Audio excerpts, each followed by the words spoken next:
Good evening. As some of you may know, I mentioned yesterday that I'd be doing a Twilight parody reading. So, Jessherselfable, or however you pronounce your name, Jess, has written a multitude of wonderful parodies of the Twilight Saga. But today I'm going to be reading Chapter 7 of the most popular book in the world, in which I prove I can read. Which, by the way, I love the title of the chapter I picked, because I'm proving to you I am literate. Home was nice and all, and I was tired, so I told Lou it was time to stop licking raisins off the wall of my room so that I could sleep in private. He grumbled a little at me, gave me a suggestive grin which I ignored, and finally he left. When I slept, I had a weird dream. I was at the zoo. Only it wasn't really the zoo, it was actually my mum's house. My mum was there, and she was all, "I don't really know why you left, Frig." And I was all, "Mom, why is your head shaped like a microwave?" And suddenly Zlomp was there, and he was gorgeous, and my heart thumped like it always does when Zlomp is around. And he held out some cotton candy and said, "Frig, I got this at the circus, do you want it?" I said, "Not really, I'm diabetic," which is weird, because when I'm awake, I'm not actually diabetic. Then Zlomp morphed into a moose and he galloped away into the distance, and I ate some cheese fries that I found in a nearby locker, and then I woke up. It was really early o'clock and I felt like crap. What a crazy bananas dream that was, I said to myself. I know, myself responded. Maybe I shouldn't have let Lou cook dinner. Anyway, now that I was awake, all I could think about was Zlomp. He was a space alien and I loved him. Also, other than that, I loved him and he was a space alien.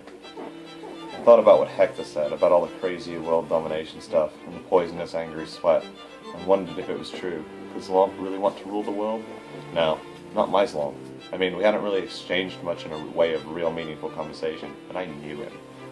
The way a baby knows their mother's placenta. And I knew with my feelings that Zlomp would not try to kill me or poison me. But just to be sure, I figured I'd do some research. Lou didn't have the internet in his cardboard palace. He didn't have a TV either. Come to think of it, he didn't even have encyclopedias. The poor man's internet. He did have one book, however. It was a cookbook he found once in the alley. He liked the pictures, so he brought it home. I remember that day vividly, because it was the morning I went to Amazing Land, which, come to think of it, was yesterday. I crept silently out of my cardboard room, because probably Lou was asleep. He usually slept at night. Pretty normal of him, I thought. Once I had exited my room, I walked down the cardboard hallway into the cardboard living room. I saw it right away on the cardboard coffee table, Cooking with Ice Cream, an erotic recipe book. Picking it up cautiously, with trepidation in case it would reveal truths I wasn't ready to face, I opened it to the first page. Over the course of several earth-shattering and kind of disturbing hours, I read page after page of erotic ice cream recipes, and not a single one of them mentioned space aliens, bad or poisonous. Well, that settled that then, I thought happily to myself as I set the book back down carelessly. Zlomp is a good, non-murdering alien, and Hector could just take that and shove it up his nose. I decided to not worry about it at all and just blindly love Zlomp because that's what I was doing anyway. And why should some silly murmur about murder change that? Psh, I said aloud, just to confirm it vocally. The next day I went to school because it was a school day. I was sitting around waiting for school to start when Steve approached, holding a portrait of me with a heart around it. "Hi, Frig," he said casually. "What a coincidence that you should be here, at the school we both go to. I just happened to see this at the store the other day, and I thought you might like it." He handed it to me, and it was the creepiest thing I'd ever seen. Why was he so into me? This was weird. Steve seemed to follow me everywhere, obsessing over my every move. I made a mental note that dudes that were creepy stalkers were not good dudes to date. Also, I should probably check into getting Steve's restraining order renewed. "So anyway," Steve continued morbidly, "I was wondering if you want to go out with me tonight." "No," I said sternly. "Why?" Why?" he whined pathetically. "Because I'm in love with Zlomp. Why haven't you figured that out yet? Why don't you ask out someone else?" "Someone else?" Steve vexed. "Yes," I commanded.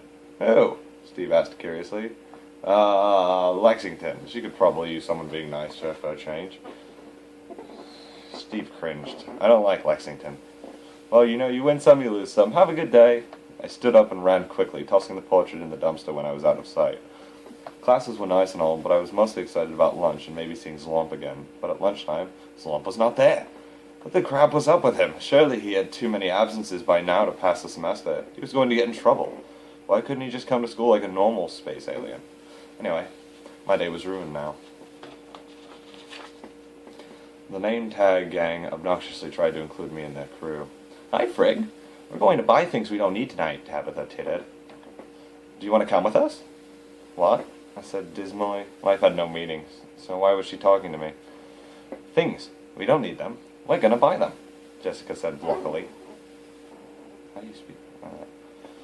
Oh, I said disdainfully. Do you want to go? Lexington asked. It'd be fun to prod you with a fork or something and spoil your evening. My evening was already spoiled. Fork prodding could only make it better. Wait a minute, I thought to myself. Maybe if I went and looked at things I didn't need, it would help me forget the thing I desperately needed, and that was along, right beside me, maybe licking my toes or something. I nodded. Sure, I'll go, I said.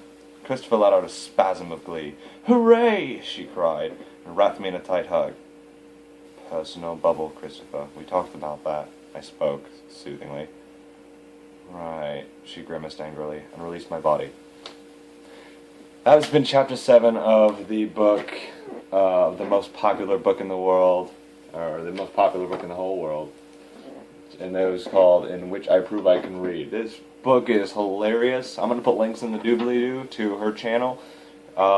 If I can scrounge up all the rest of the chapters, I'm going to put them there as well. If not, I'll link you guys to the spreadsheet. If you're also doing VEDA or not, and you just want to read a chapter, you can totally do this. Like, just sign up for a chapter and read it on the day.